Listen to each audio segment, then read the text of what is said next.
नहीं तो लग जाएगा मेरा चस्का। अरे तो मैं चाहता हूँ।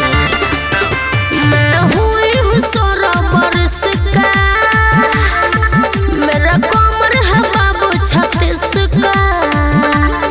हमसे बच के ही तुम तो रहना, नहीं तो लग जाएगा मेरा चस्का।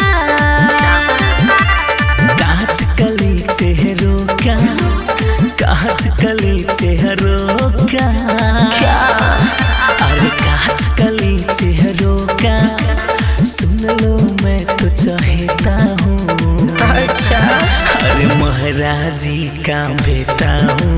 अरे नहा कराई हो ना, हाँ महाराजी का बेटा हूँ। गंगा जल छिड़क कर लेता हूँ, महाराजी का बेटा हूँ। गंगा जल छिड़क कर लेता हूँ। हाँ तो मैं क्या करूँ?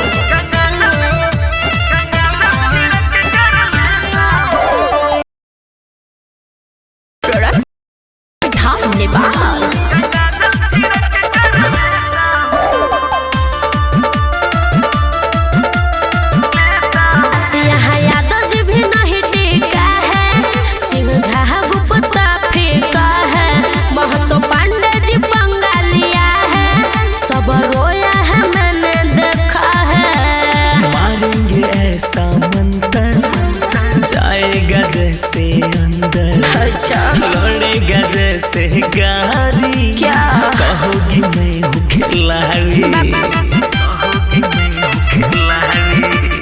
ऐसा वैसा समझ रखी हो, मैं तो यहाँ का अभिनेता हूँ।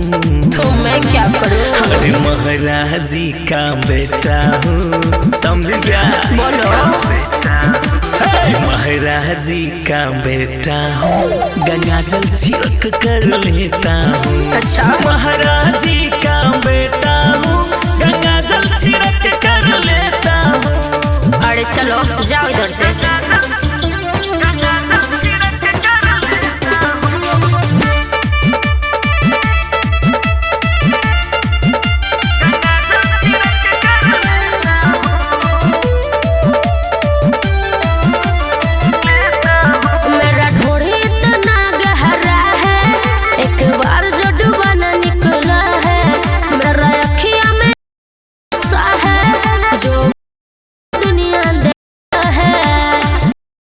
बस तुझे रानी, चाहे बिक जाए खेत खरियानी, लुटते रहोगी हजारी। अच्छा, जब तक रहोगी हमारी, तक रहोगी हमारी, खिलत रहोगी रानी। आओ आशीर्वाद देता हूँ। हमको नहीं चाहिए।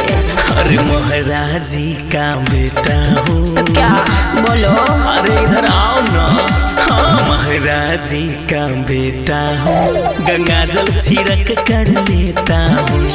महाराजी का बेटा हूँ, गंगा जल छिड़क कर लेता हूँ। अच्छा, ज्यादा मत फेंको, निकलो।